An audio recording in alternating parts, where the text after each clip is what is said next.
Yodu harang yonai Adonai rangi Beyam Shabbat Kodesh Yom HaShavini Yodu harang yonai Adonai rangi Beyam Shabbat Kodesh Yom HaShavini. The imposition of the Spanish Inquisition in 1492 put an end to a period of many centuries during which the Jews were able to live in freedom in the Iberian Peninsula.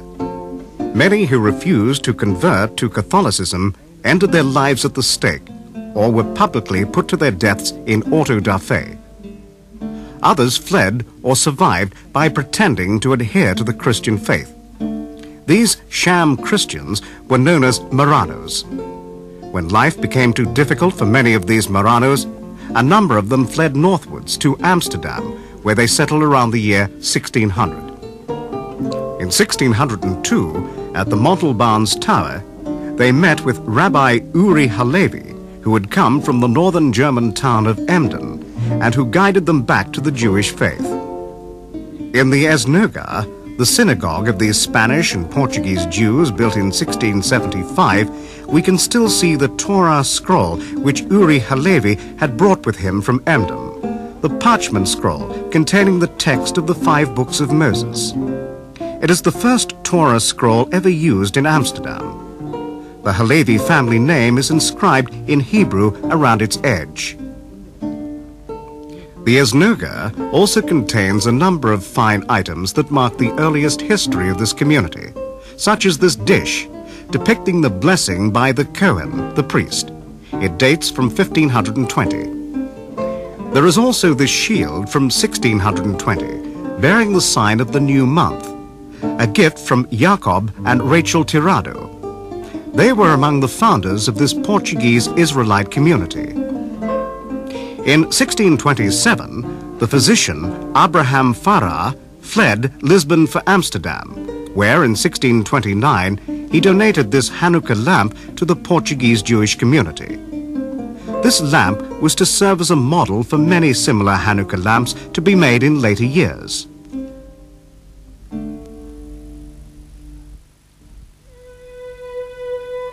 These Spanish and Portuguese Jews settled on Vlooienberg Island on the Amstel from the beginning of the 17th century, and so this location, today the site of Amsterdam's Town Hall and Music Theatre, became the heart of sparkling, vibrant Jewish life.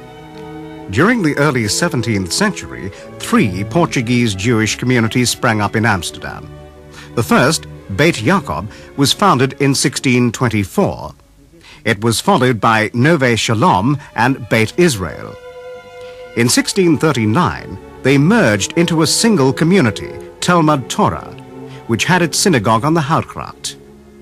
This synagogue remained in use until 1675, when it was replaced by the enoga. A number of Portuguese Jews were extremely wealthy, and they brought their good trade relations with them to Amsterdam. Some of this splendid opulence has been preserved in the beautifully renovated De Pinto House, the former home of the rich De Pinto banking dynasty. Today, it houses a library. Today, the old quarter is dominated by modern construction, but it is still possible to find traces of the 17th century. Here, for instance, the painter Rembrandt lived among the Jews and used his Portuguese Jewish neighbors as models for his drawings and paintings. Many prominent Jews, such as Dr. Ephraim Bueno, who was the personal physician of Prince Moritz, and the Rabbi Manasseh ben Israel, were portrayed by Rembrandt. Not far from Rembrandt's house lived the philosopher Baruch de Espinosa. His father's name appears on the members' roll of the seminary of the Portuguese Israelite community. Spinoza lived on the site of today's Church of Moses and Aaron, a stone's throw from the enoga. Spinoza was excommunicated by the rabbis of the Portuguese community because of his heretical ideas. Apart from Portuguese Jews, there were also Ashkenazim living in 17th century Amsterdam. Having fled pogroms in Germany and later in Poland, they set up their own community in 1635. These German Jews built their own synagogues, of which the Great Synagogue, built in 1670, is the oldest.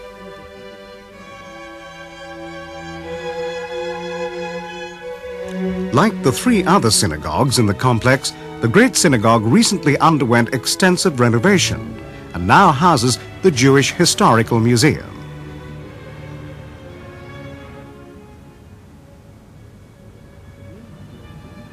The enoga still stands at the heart of Jewish life in Amsterdam.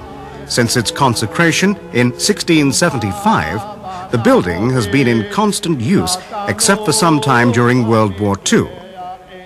The seventh and last day of Sukkot, the Feast of Tabernacles, is known as Hoshana Rabbah, the Great Salvation. On that day, 7 circuits are made around the altar in the synagogue, with the lulab, a palm leaf, the ethrog, a citrus fruit, 2 willow branches, and 3 myrtle twigs. These symbolize the unity of the Jewish people and are waved about during the rounds of the altar. The solemn services in the enoga still take place according to age-old Spanish-Portuguese traditions, including the wearing of tall hats.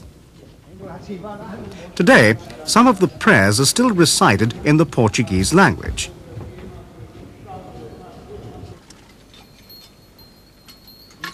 During the service in the enoga, the congregation is shown the Torah scroll before the Torah reading begins.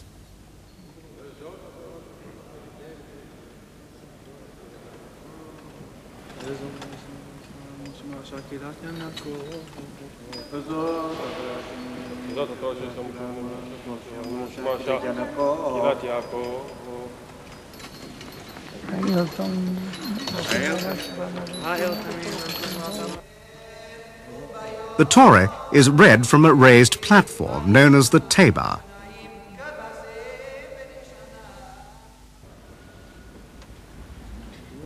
Afterwards, the Torah, containing the text of the 5 books of Moses, is ritually returned to its place in the Heichal, the sacred ark.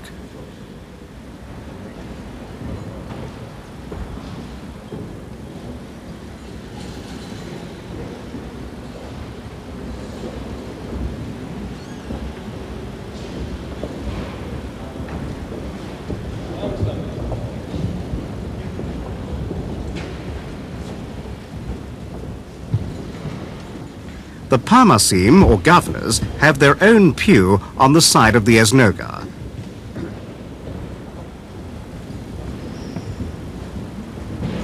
The Hoshana Rabbah service is in the nature of a supplication to the Lord for his protection and assistance. The Torah scroll again is removed from the ark and taken to the Tabor.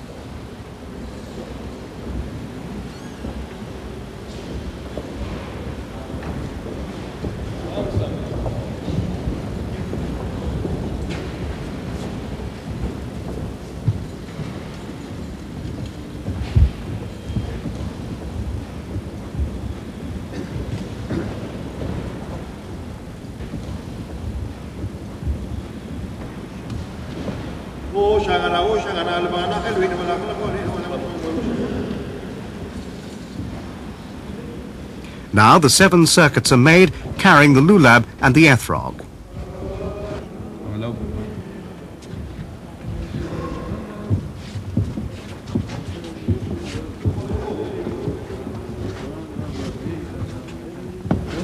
Another custom during this service is the blowing of the shofar, a ram's horn, a ceremony in which the tokeya, the official who blows the instrument, wears traditional dress.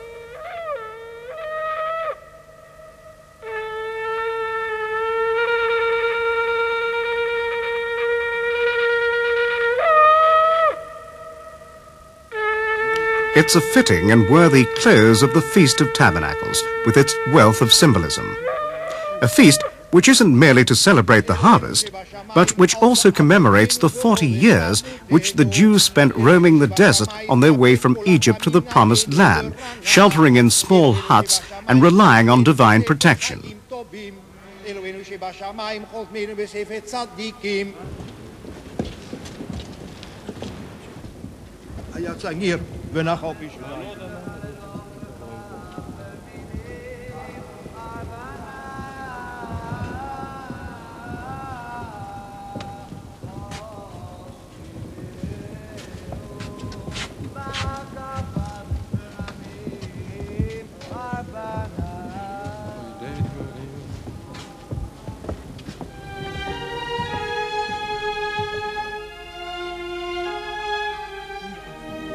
During the 18th century, the traditional customs in the enoga were recorded in a series of copperplate engravings.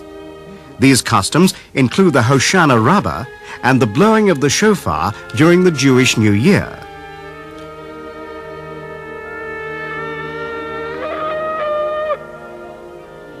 At the start of Yom Kippur, the Day of Atonement, 14 Torah scrolls are shown to the congregation in the enoga from the Tabor.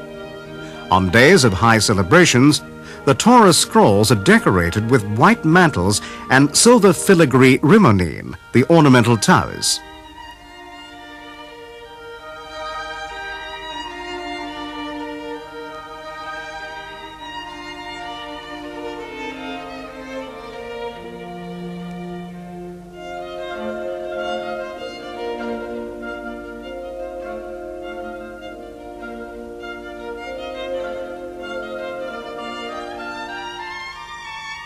These benches, upholstered in beautiful Gobelin tapestry and dating from 1741, are reserved for the bridegroom of the Torah during Simchat Torah, the rejoicing in the law celebration.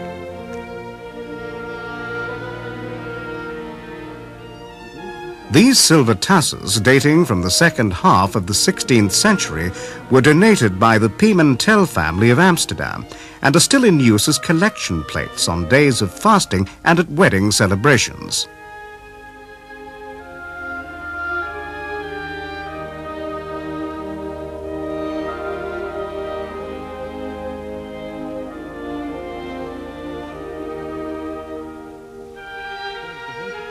Special dishes and jars are in use during days of high celebration. Water is poured over the hands of the Kohanim, the priests, who then say a blessing. These beautiful specimens in gold-plated silver were made in Augsburg and Amsterdam in the 17th and 18th centuries.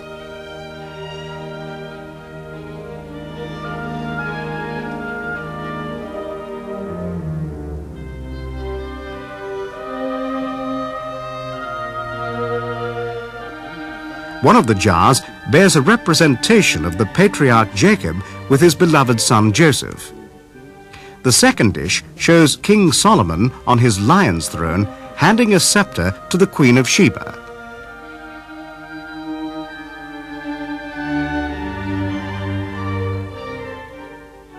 Havdalah is the ceremony of separation from the Sabbath and involves the use of wine, a burning candle, and the fragrance of spices stored in a special spice box.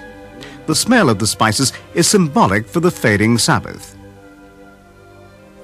We have already seen the Hanukkah lamp of Abraham Farrar. This beautiful silver example, made in Amsterdam in 1770, was donated to the community in 1877. The Feast of Hanukkah commemorates the rededication by the Maccabees of the Second Temple of King Solomon in Jerusalem. For this reason, it's known as the Festival of Dedication. A marble plaque in the enoga shows the date of its dedication according to the Jewish calendar, 1675. Architect Elias Baumann based his design on a temple model made by the rabbi and artist Jacob Judah Leon. The dedication of the enoga was performed by Isaac Aboab de Fonseca, chief rabbi or chacham of the Portuguese Jews. The Hebrew text over the entrance quotes from verse 8 of the 5th Psalm, "And I shall enter thy home in thy great love," and shows the name of Chacham Aboab and the year of dedication, 1675. The first Torah scroll was solemnly carried into the new synagogue on Friday, the 2nd of August 1675, in the presence of the Lord Mayor and aldermen. In the 17th century, the building was situated on the Houtgracht. The women's entrance was at the back. The beautifully constructed roof is made entirely of wood and consists of 4 parallel gabled roofs. The vaults underneath the enoga run lengthwise, allowing maintenance workers to move underneath on a raft. The Heichal, the sacred ark containing the Torah scrolls, is made of Brazilian jacaranda wood and echoes the architecture of the gabled Amsterdam canal houses. The wood was donated by Moses Curiel, who maintained trade links with Brazil. The inside of the heichal is completely upholstered in gold leather. Apart from the ornamental towers, there are the Torah towers, which decorate the Torah scrolls, shaped like an imperial crown.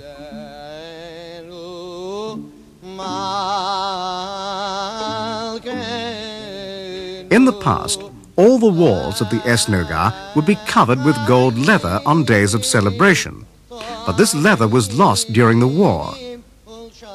The mantles in which the scrolls are wrapped are of a typically Sephardic design, with a split down the front and rich embroidery. Often the mantles will bear the initials of family escutcheons of the donors, as here with the family of Texera de Matos.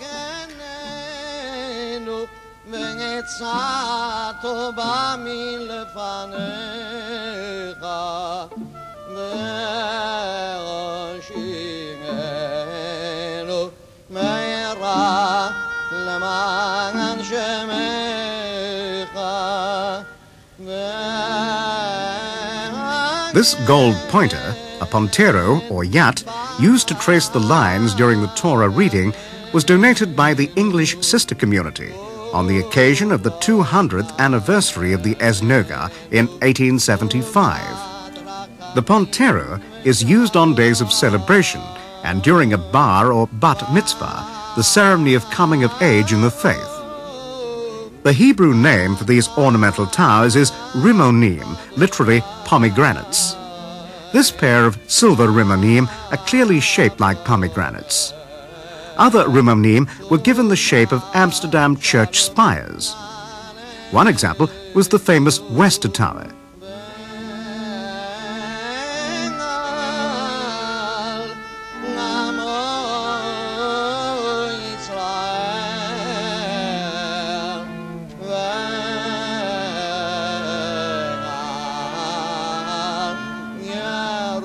And, as with the mantles, we can see the family escutcheons of the donors of these beautiful objects.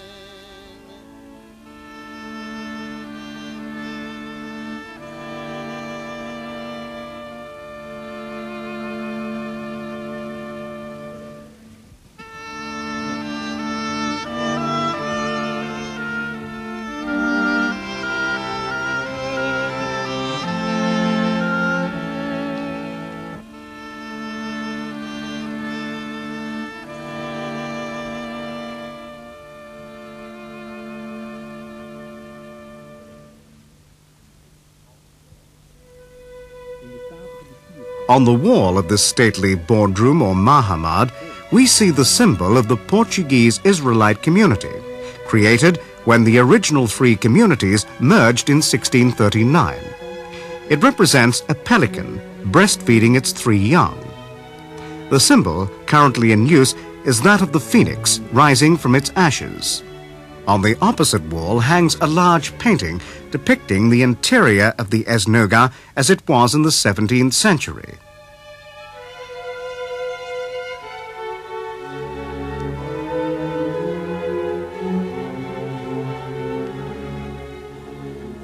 This brass ballot box is used in the election of governors of the community.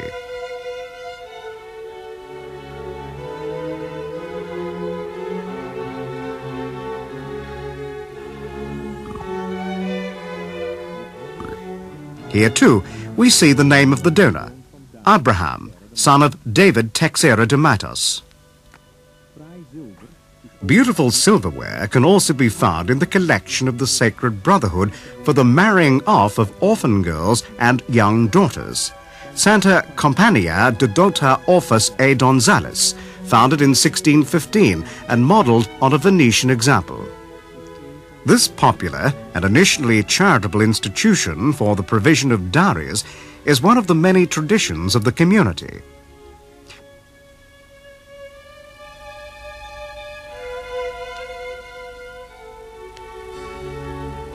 The year 1616 saw the foundation of the seminary Etz Chaim, Tree of Life, whose library over the centuries amassed a huge wealth of books, which was enriched in 1889 by the addition of the personal library of David Raphael de Montesinos.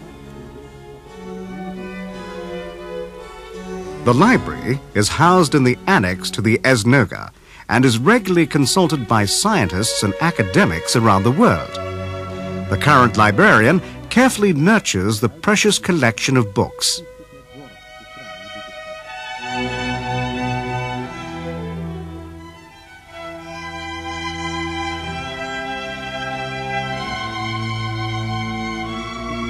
The books of Etz Chaim were removed to Germany during the Second World War, but were retrieved after the war.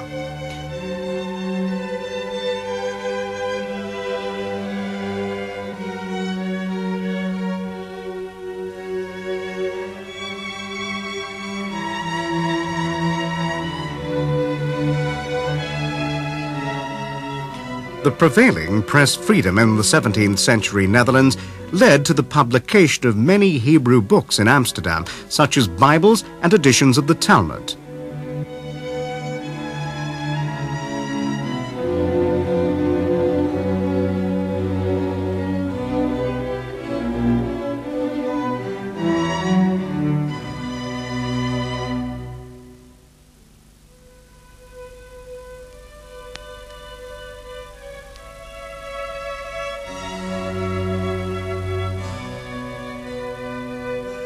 One of the most important printers of the 17th century was the rabbi and publisher Manasseh ben Israel, whose printing mark depicted a wandering Jew in a double oval-shaped frame.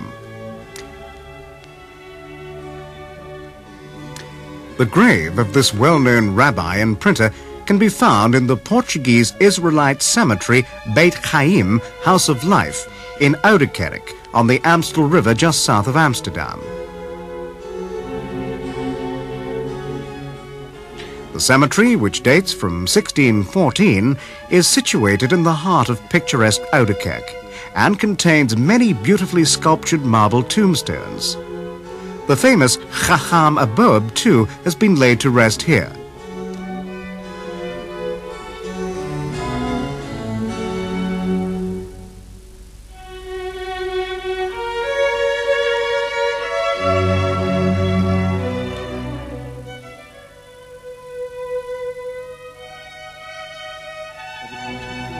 In the oldest part of the cemetery, well protected against acid rain, we find the first small tombstone of a 14-year-old boy buried here in 1614. Also buried in this old part of the cemetery are members of the famous Soasso family.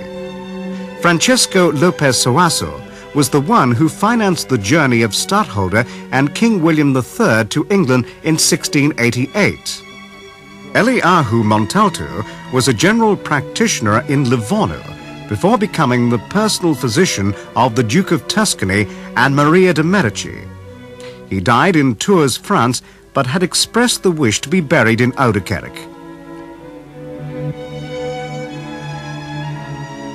The well-known 17th century Dutch painter Jacob van Ruisdael would come to this oldest part of the cemetery for inspiration.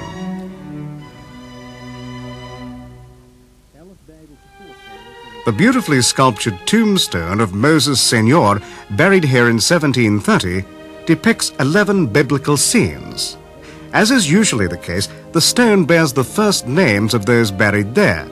In this case, Moses van Mordechai and his father, Moses van Mordechai Senior.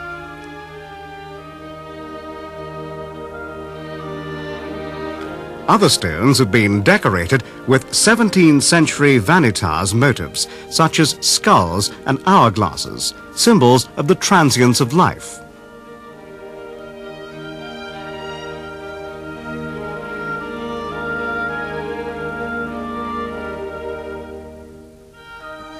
The beautifully renovated Mater Heer house dates from 1705. Portuguese Jews refer to this original purification house as Rodeamentus House, the House of Circuits, a reference to the 7 circuits that are made around the bier of a male deceased.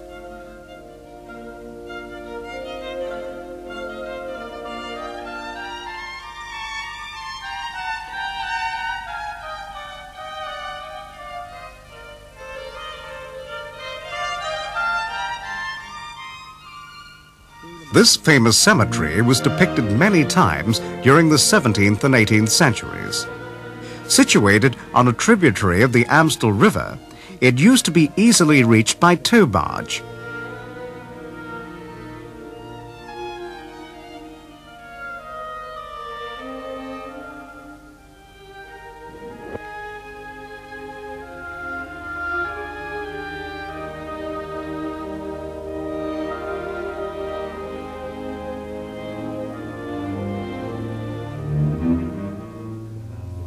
The cemetery also boasts a monument to the victims of the Second World War, made in 1947 by the artist Frank de Miranda.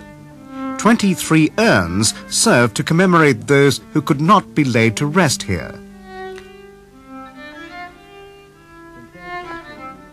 During World War II, enoga services were held in secret at the home of the Cel Mendes Coutinho family, here seen in the drawing by Anton Witzel. About 10% of the Jewish community managed to survive the Nazi Holocaust. After the war, the classroom of the Etz Chaim Seminary was converted into a wintersnoche. It is used from Simchat Torah, the rejoicing in the law, until Pesach. A striking detail in this atmospheric room are the benches, which came from the first enoga that stood on the Houtgracht during the first half of the 17th century.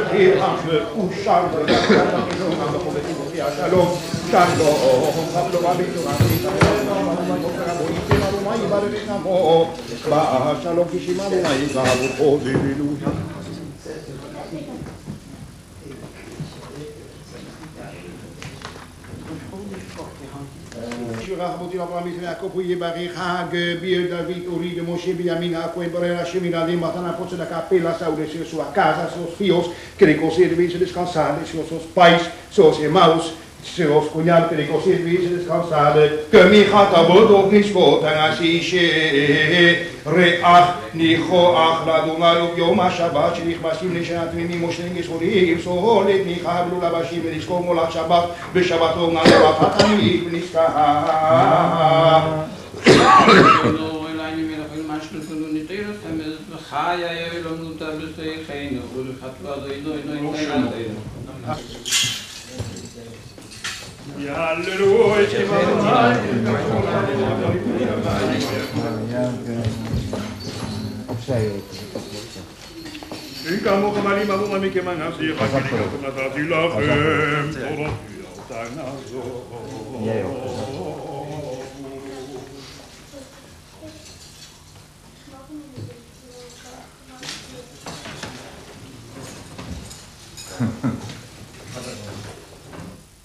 Wat hebben wij op 25 Kislev? Wat voor feest is dat voor ons?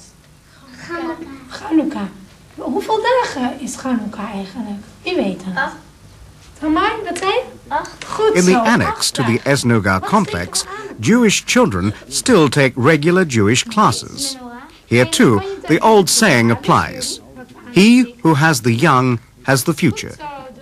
Although drastically reduced in size because of the war, this old Portuguese Jewish community, so steeped in tradition, has managed to carry on its activities with youthful esprit, so that it can face the future with confidence.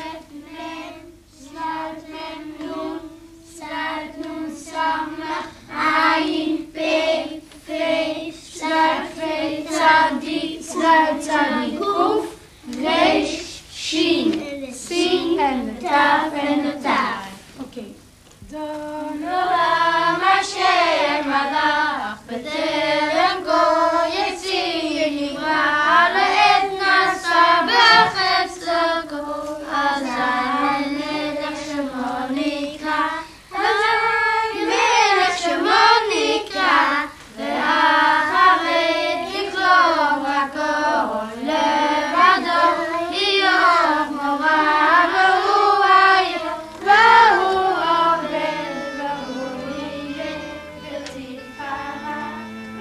adu harang yonai Adonai rongi ben yom Shabbat kodesh yom ha-shvingi adu harang yonai Adonai rongi ben yom Shabbat kodesh yom ha-shvingi יום אשר כינית כל מלאכתך אמר כי שרית כל זולתך ומעשים עשית הן לבלותיך נימן אמתך איש להרגיני שבינים בחרת מכל בניינים ואותו קידשת השכונות ושנים